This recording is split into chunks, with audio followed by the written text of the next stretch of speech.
At the beginning of the season, Arsenal was not in a good place. All it took was over 150 million euros spent, and then this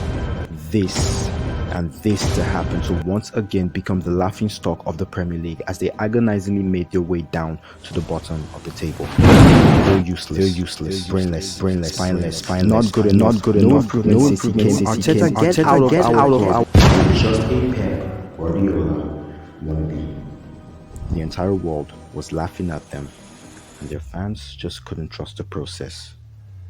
Until this match, for some reason, got everyone associated with Arsenal pumping. Although they had a few 1-0 victories here and there before this clash, something felt different all of a sudden. The heart of the derby was felt. This was the first time in a long time that both the players and fans connected in such a way that they were able to blow the roof off of the Emirates Stadium.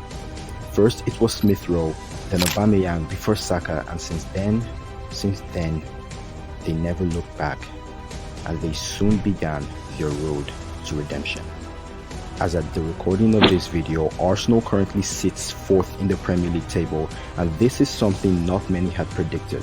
So, how did they do it?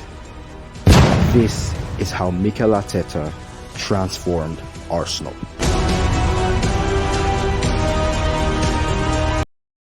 We as football fans have only been seeing what is happening on the surface. We saw Arsenal immediately bounce back from 3 consecutive Premier League defeats and thought it happened overnight, or maybe like nearly everyone else, you thought it was luck. Like their 2019-20 FA Cup triumph, right? Well, it's none of that, and the deeper we start to look into this topic, the more the picture painted right in front of us starts to become clearer and clearer. This is as a result of changing the fundamentals, the mindset at the club, as well as having a little bit of luck. Sounds basic, right?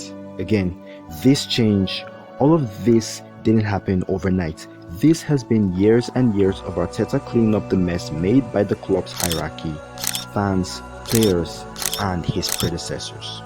When Arteta arrived at Arsenal in December of 2019, he arrived at a club which, according to him, felt odd and strange, like much of the soul had been sucked out of the place. He said it didn't feel like Arsenal anymore.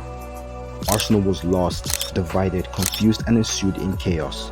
They chased out the most successful manager in the club's history over something that wasn't entirely his fault. His successor was not the right fit for the club and was constantly ridiculed, mocked because of his accent and flawed communication skills. Players were not putting in as much effort in improving how the team played, and several big players or high earners at the club were simply not setting a good example for youngsters to follow. Something had to change. Someone had to be brought in, someone who knows how to speak the language of these set of players while maintaining discipline and order around the club, and that someone was Mikel Arteta. I put out a poll the other day asking you guys if you thought Unai Emery was solely responsible for his failures at Arsenal, and nearly 70% of you went with not really, accompanied with a comment left by TV channel production who wrote he wasn't the main problem but wasn't exactly the solution either. The mess which Arteta had to clean up was created during Wenger's reign at the club, but it was during Emery's reign that it all got so worse. Unai Emery wasn't exactly the ideal candidate for the club because his time at PSG exposed his inability to deal with big players and big egos. He was constantly ridiculed because of his accent by both fans and players alike, accompanied with a constant jibe thrown his way for being one of the very few managers to have failed to win League One at PSG over the course of a single season since the QSI takeover. His playing style wasn't exactly a hit amongst the fans, and his constant unwillingness to take responsibility for the team's struggles was not exactly popular with the fans. He was constantly made to look like a joke, so naturally the players just couldn't respect him. It is said that he spent most of his time alone in his office and was the kind of manager who wouldn't call his players into order if they were doing anything wrong, if it meant that the harmony in the squad was unaffected. So, I don't really think it was Emery's fault here. And then you have Mikel Arteta, a modern, no-nonsense manager who simply wouldn't tolerate indiscipline at any cost. I know some of you are sat there thinking, but if Emery was good, how come Arteta won the FA Cup and Community Shield with a group that Emery just couldn't get the best out of? Well, do you remember Manchester United? When Mourinho was sacked in December 2018 and replaced by Ole Gunnar Solskjaer, The squad went on to do extraordinary things, thereby painting Mourinho as the villain and Solskjaer as a miracle worker. But when Solskjaer got to the point where Mourinho was at with those players, they simply stopped playing well and got him out of the door too. The same happened with Arteta and Arsenal, but before the bigger players were able to drive him out, he simply started to get rid of them one by one. It is obvious that Arteta took a thing or two from Guardiola, to whom he served as his assistant while at Manchester City, in the aspect of knowing how to deal with players. He's very open and free with them, as he often prefers the players call him Mr. or Mikel as opposed to boss or gaffer, and knowing that he is not too old for the players, he decided to establish discipline from the get-go. He draws inspiration from Arsene Wenger when it comes to team spirit, and along with sporting director Edu, they decided to start to build something, although not yet perfect, but quite special at the club.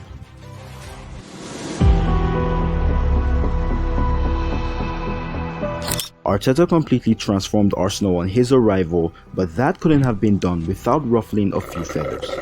Similar to Xavi currently at Barcelona, he established a highly professional, disciplined field regime, but not at the cost of the one and only thing he was constantly advocating: unity.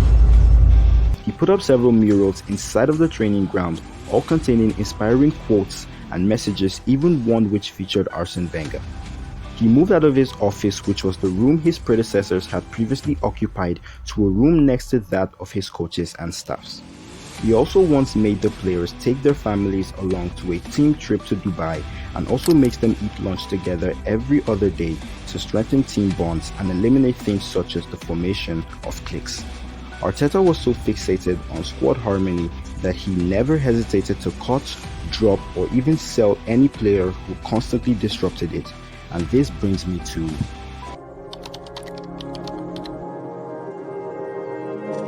Arteta had long wanted to get rid of the deadweight he had in his squad, and he proceeded to do that, but he soon noticed something which had been present ever since during the Arsene Wenger and Unai Emery years: complacency.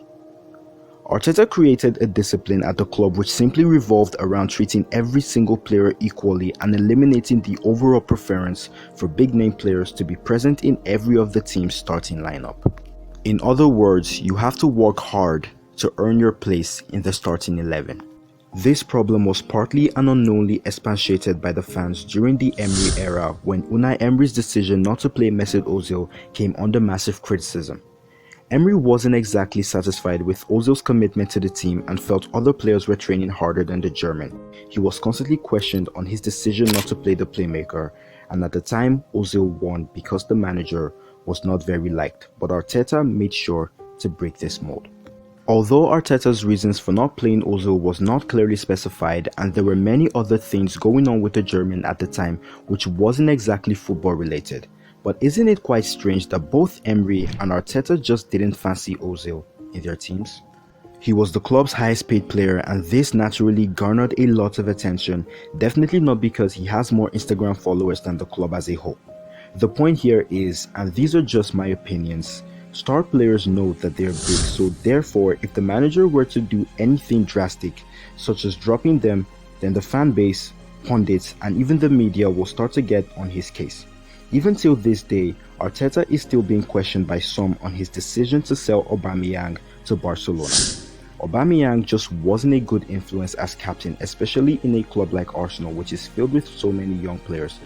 I'm not saying that star players shouldn't have certain privileges, but as a star player, you should be able to set a standard for your teammates to be able to match up to. And this would also help young players also. If Arteta was treating a quote-unquote star player differently even when they step out of line, then what message would this send to the young players in the squad? Arteta helped break this mold and eliminated every single last bit of complacency amongst big players by introducing young players like Emil Smith-Rowe and making Saka a bigger part of the team. And just like that, along with their new signings, the old, mediocre and complacent players gradually lost their place with young, hungry and disciplined young players ready to take it.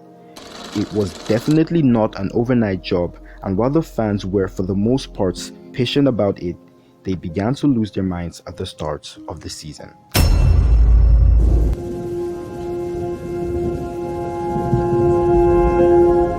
When Arsenal coughed up over 150 million euros on the signing of Ben White, Aaron Ramsdale, Takahiro Tomiyasu, Nuno Tavares, Martin Odegaard and so on, and began their campaign with humiliating defeats at the hands of Brentford, Chelsea and Manchester City respectively, everything went completely downhill for the club. Were the results bad? Yes. Was a section of the fan base overreacting? Absolutely yes. But for understandable reasons though. First, the team's performances was bad, but did Arsenal fans really think that they were going to beat both Manchester City and Chelsea, the two teams who were previously competing in the Champions League final a few months prior? Yes, I know the defeats were really bad, but the speed at which a section of the fan base started calling for the sack was astonishing. For the first time during their time at the club, it's a good thing that the management didn't listen to the fans and gave Arteta time to build his team, and now it looks like it's paying off. There is one thing though that Arsenal need to be wary about, that they were only fourth because of the shocking slump in form suffered by both Manchester United and Tottenham. But there's no problem because this will just ease the pressure on them as Arteta's young team continues to grow, and by next season, hopefully with the addition of a new striker, the Gunners will be able to properly challenge for top 4 without others having to step down for them. The formula for Arteta this season has been beat the smaller clubs and take a beating from the big ones, and this seems to be a good strategy since they are currently nowhere near the finished product.